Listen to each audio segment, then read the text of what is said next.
to a time and they say, you know what? God's people, we hate them. We hate them. Follow the trend. Follow the story. If I was to say to you, is terrorism a problem? What would you say? Yes? Well, let's look at the facts. This was a study done by the EU. In 2013, there were 152 terrorist attacks in the EU. Listen carefully, brethren. This is straight from the horse's mouth. 2 of them were what? 152 terrorist attacks. How many were religiously motivated? Only 2, brethren. In 2012, there were 219 terrorist attacks in the EU countries.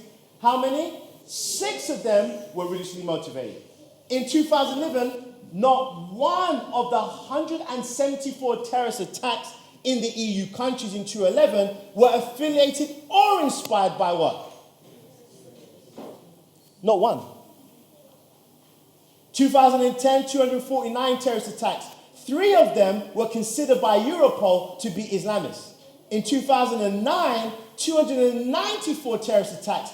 Only 1 was related to Islamist militancy. Though Europol added the caveat, Islamist terrorists still aim to cause what? They did a study.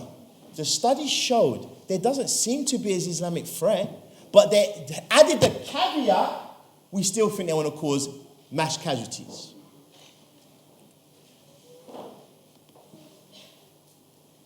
The Guardian. Now the truth emerges how the US fueled the rise of who? ISIS in Syria and Iraq. I'm not speaking my words, brethren.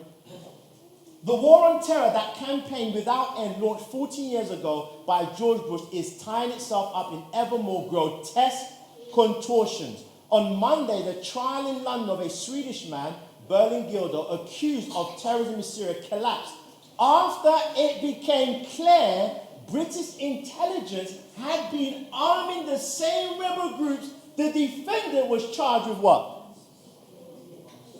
He was taken to court.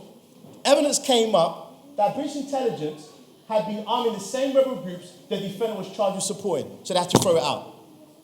Brethren, when God says we need to study to show ourselves approved, if we are watching mainstream media and thinking that that's the truth, if you don't believe in propaganda, study your history. Propaganda is very real. This is not conspiracy talk, brethren. This is fact. That's why I'm quoting the newspapers. Because if I be like, that guy's a nutcase.